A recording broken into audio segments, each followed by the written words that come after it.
सम्पूर्ण दर्शक तथा श्रोता महानुभावहरुमा संस्कृति युट्युब च्यानलको तर्फबाट आज इन्टरनेशनल लेफ्ट ह्यान्डेड डे अन्तर्राष्ट्रिय बायाँ हात प्रयोगकर्ताहरूको दिवसका अवसरमा हार्दिक स्वागत तथा अभिवादन। आज हामी बायाँ हात प्रयोग सम्बन्धमा चर्चा लिएर उपस्थित भएका छौं। यसमा हामी चर्चा गर्नेछौं एउटा व्यक्ति बायाँ हातको प्रयोगकर्ता के कारणले हुन्छ र यस्ता व्यक्तिहरूको सक्सेस हिस्ट्री अथवा सफलताको इतिहास के छ, के बायाँ हातको प्रयोग गर्नु अशुभ मात्र हो त, हाम्रा समाजमा रहेका स्थापित मान्यता आदि सबै विषयमा हामी छोटो चर्चा गर्नेछौं। बायाँ हातको प्रयोगको सम्बन्धमा हाम्रो समाजमा एउटा स्थापित मान्यता नै रहेको छ। देब्रे हात शुभ कर्ममा चलाउनु हुँदैन, देब्रे हातले खानु हुँदैन, देब्रे हातले दिनु हुँदैन, पूजा गर्नु हुँदैन आदि आदि। यस्तै कुराहरू हाम्रो देशमा मात्र नभएर विदेशमा पनि अथवा पश्चिमी मुलुकहरूमा पनि देब्रे हातले दिनु हुँदैन भन्ने मान्यताहरू रहेका पाइन्छन्। आज हामी देब्रे हातको प्रयोग गर्ने कारण विषयमा पहिला चर्चा गर्नेछौँ। शोधकर्ता डाक्टर सुशील कुमार त्रिपाठीका अनुसार एउटा व्यक्ति 3 किसिमले देब्रे हातको प्रयोग गर्न थाल्छ। एउटा हो वंशानुगत जेनेटिक, माता पिताबाट जुन जिन प्राप्त छ त्यो जिनमा नै आफ्नो वंशमा भएको वंशानुगत गुण त्यो जिनले बोकेर आएको हुन्छ। त्यसै कारण एउटा बालक बायाँ हातको प्रयोगकर्ता बन्छ। अर्को छ सिकाइ अथवा सामाजिक माहौल। एउटा नानीले सिक्ने क्रममा उसलाई मन परेको व्यक्तिबाट, उसलाई सिकाउने शिक्षकहरूबाट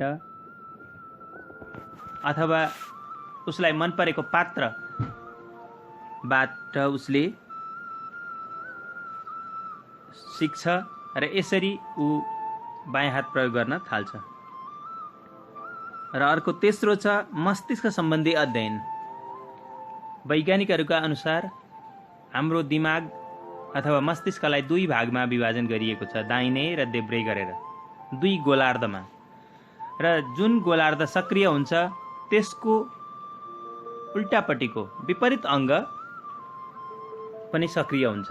जसरी प्राय जसो मानिसहरूको दिमागको देब्रे भाग, देब्रे पाटो, देब्रे गोलार्ध सक्रिय हुन्छ। त्यसैले गर्दा विश्वमा 87% व्यक्तिहरू दाहिने हात प्रयोग गर्ने हुन्छन्, 10% देब्रे हात प्रयोगकर्ता हुन्छन् र 3% अलग अलग कामका लागि दुईटै हातको प्रयोग गर्ने हुन्छन्। र यसमा मस्तिष्क सम्बन्धी अध्ययन पनि एउटा मुख्य कारण हो। यस्तै कारणहरूले गर्दा एउटा व्यक्ति लेफ्टी हुन्छ। अब उदाहरणकै हिसाबले हेर्ने हो भने विश्वमा चर्चित व्यक्तित्वहरू लेफ्टी पाइन्छन्। विश्व प्रसिद्ध चित्रकार लियोनार्दो दा भिन्सी, जसले मोनालिसाको विश्व प्रसिद्ध चित्र बनाएर कीर्तिमान कायम गरेका छन्, उनी लेफ्टी हुन्। Albert Einstein lefty. र त्यसरी नै महात्मा गान्धी, बराक ओबामा, प्रधानमन्त्री Narendra Modi, Amitabh Bachchan, Ratan Tata, Sourav Ganguly, Bill Gates, Sachin Tendulkar, Nicole Kidman, Angelina Jolie, Yuvraj Singh, Justin Bieber आदि आदि थुप्रै सिने क्षेत्रमा हेर्ने हो भने थुप्रै कलाकारहरू लेफ्टी भेटिन्छन्।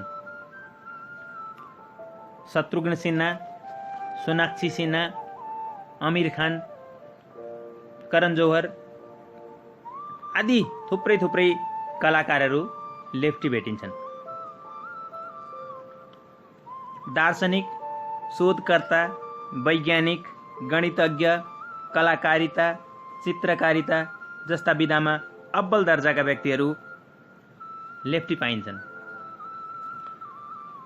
लेफ्टीहरूको सफलताको इतिहास विश्वमा हेर्ने हो भने नोबल प्राइज विजेताहरू, नोबल पुरस्कार विजेताहरू पनि 5 मध्ये 4 जना लेफ्टी भेटिन्छन्। मेसिन्टोस एप्पल कम्प्युटरको ओरिजिनल डिजाइनरहरू 5 मध्ये 4 लेफ्टी भेटिन्छन्। लेफ्टीहरू खुला सोचका हुन्छन्, खेलकुदमा कुशल हुन्छन्, समस्या समाधान गर्नमा सिपालु हुन्छन्, चाँडै घुलमिल हुन सक्ने, आफू अनुकूल हुन सक्ने, स्वप्नद्रष्टा, ठुलो सोच राख्ने र सपना देख्न सक्ने, राम्रो अङ्क हासिल गर्ने, कल्पना क्षमता, दृष्टि कुशलता, एकपल्ट देखेको कुरा वा व्यक्तिलाई नबिर्सिने। विश्वमा धनीहरूको सूचीमा पनि 26% लेफ्टीहरू धनी पाइन्छन्। चाँडो लेख्न सक्ने, चित्रकारिता गर्न सक्ने, हास्य प्रस्तुति आदि गर्न सक्ने, हृदयघात र मस्तिष्क सम्बन्धी रोगबाट, बिमारीबाट पनि छिट्टै स्वस्थ हुन सक्ने खालका शोधले बताएको छ। कतिपय सामान्य समस्याहरू भोग्नुपर्छ लेफ्टीहरूले। प्राय यन्त्रहरू, वाद्य वादनका सामग्रीहरू र स्पाइरल नोटप्याड आदि, हात हतियार आदि, बस्ने बेन्च डेस्क पनि प्राय गरी दाहिने हात प्रयोगकर्ताहरूलाई हेरेर तयार गरिएको हुन्छ। अफिसमा कम्प्युटर राख्दा पनि कम्प्युटरको माउस दाहिनेतिरै राखिएको हुन्छ। यस्ता कतिपय कुरा, सामान्य कुराहरूलाई छोडेर अरू समस्याहरूलाई समाधान गर्नमा र आफूलाई अनुकूल बनाउनमा सिपालु हुने हुनाले पनि विश्वको गन्तीमा आउने अथवा विश्वमा कीर्तिमान कायम गर्ने व्यक्तिहरूमा पर्दछन् लेफ्टीहरू। र आजको दिन लेफ्टीहरूकै लागि समर्पित वर्ल्ड लेफ्ट ह्यान्डेड डे का अवसरमा यहाँहरू सबैलाई धेरै धेरै शुभकामना। लेफ्टी हुनु कुनै असामान्य कुरा होइन, सामान्य प्रक्रिया हो र लेफ्टीहरूमा अझ धेरै प्रतिभाहरू भएको हुनाले गर्दा र दिमागको दाहिने पाटो पनि सक्रिय हुने हुनाले गर्दा यसरी विश्वका 10% मात्र भएर पनि विश्वको इतिहासमा कमसेकम 30 देखि 40% को हैसियत राख्ने व्यक्तिहरू लेफ्टी पाइन्छन्। हवस् त, यो सामग्री यहाँहरूलाई कस्तो लाग्छ आफ्ना मिठा टिप्पणीहरू दिन नभुल्नु।